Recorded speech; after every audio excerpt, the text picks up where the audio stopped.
Hi friends, my name is Rick and welcome to my Cape Cod life. Today I'm going over the tomato varieties and the pepper varieties I plan to grow this season. And you hear my voice is a little off, I have a head cold and nobody likes that. But anyhow, let's get right into it. So I'm going to start with slicer tomatoes this is a new variety for me, I believe. I've never grown a German Johnson, so I want to try those out. And I love Paul Robeson. This is such a good tomato. It's so flavorful. Most of these are indeterminates, which means that, they keep growing, whereas a determinate gets a certain size and usually has like one big crop of tomatoes and then they're done.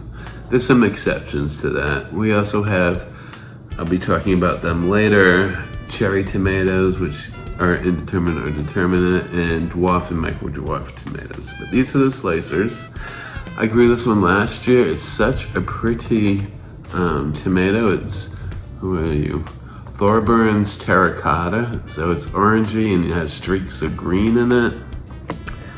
I grew these a couple of years ago. It was a good variety. It's the New Yorker. It's a determinate, but it will put out a second flush of fruit. At least mine did. And then I have the old German tomato. It's a yellow tomato and it usually has red streaks in it. And I'm trying to decide if I'm doing the red brandy wine or the pink brandy wine. So one of those will be in my garden, maybe one of each.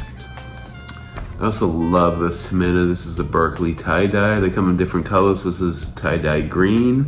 Very, very tasty tomato. I grew these last year and kind of fell in love with them.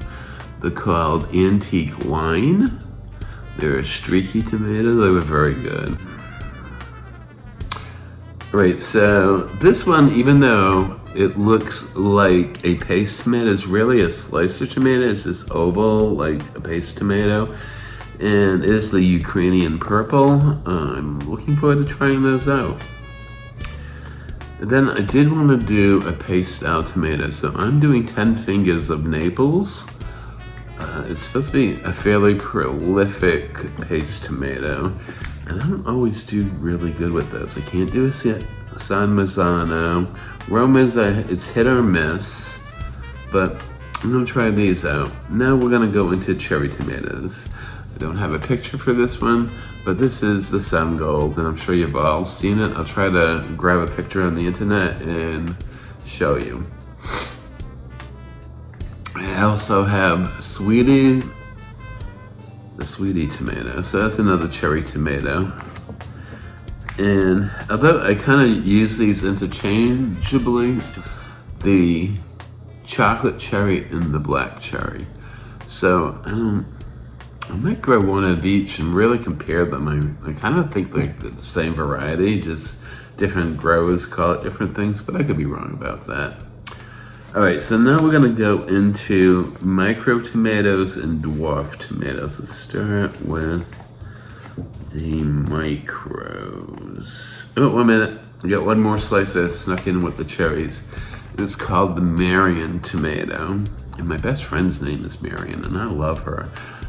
But this tomato is often used in processing, like for ketchups and pastes and sauces. So it seems like it's fairly useful tomato. We'll see how they go. All right, so those are the slicers and paste. All right, so we are doing, let's go with the micro tomatoes first. One of my all-time favorites is the Orange Hat. I've been growing these for years. And I like to grow extra because I gift them to some elderly folk who can just put them on their patios and water them, and they're gonna get some tomatoes.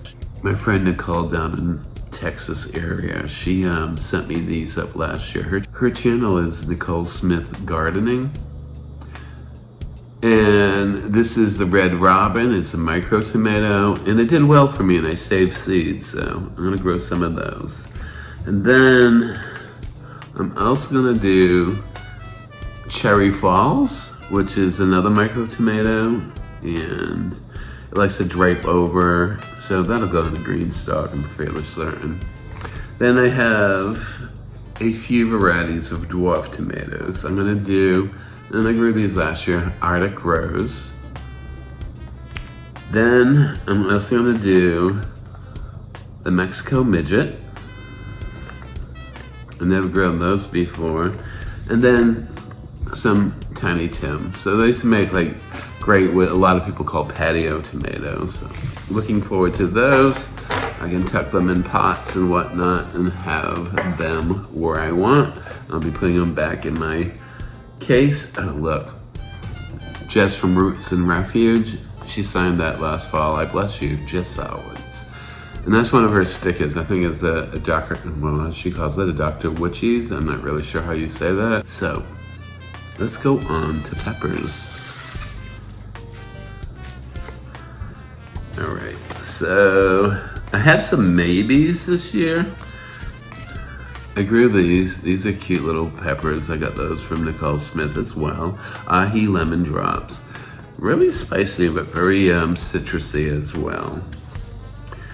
I'm gonna do a plant of cherry peppers. What are they called? Large red cherry peppers. And I have an Italian friend who loves those.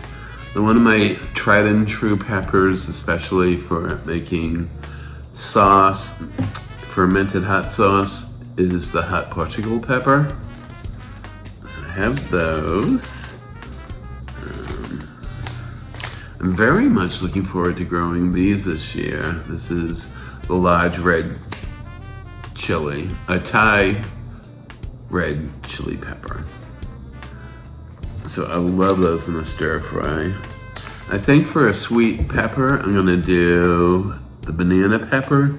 Now generally I don't like sweet peppers, but this one's not so bad. Then I might do one plant of New Mex Joe Parker. This is a very mild chili pepper, but very large, so that'll be fun. I love Greg's Grande jalapenos, so I'm gonna definitely do some of those. I still have some cowboy candy downstairs. And then I'm gonna do a plant of nada-peno, so that's a jalapeno that doesn't have spice. So I'm gonna be starting peppers probably next week, maybe this weekend, because I like to give them a long start before the season comes. Now I won't plant these until maybe the end of the first week in June into the second week, because our springs warm up very slowly. And I like it to be at least 60 degrees at night for peppers, because they prefer it. So my friends, those are my peppers and my tomatoes that I plan to grow this season. Wish me luck. If you're new here, please consider subscribing and like the video if you like what you're seeing.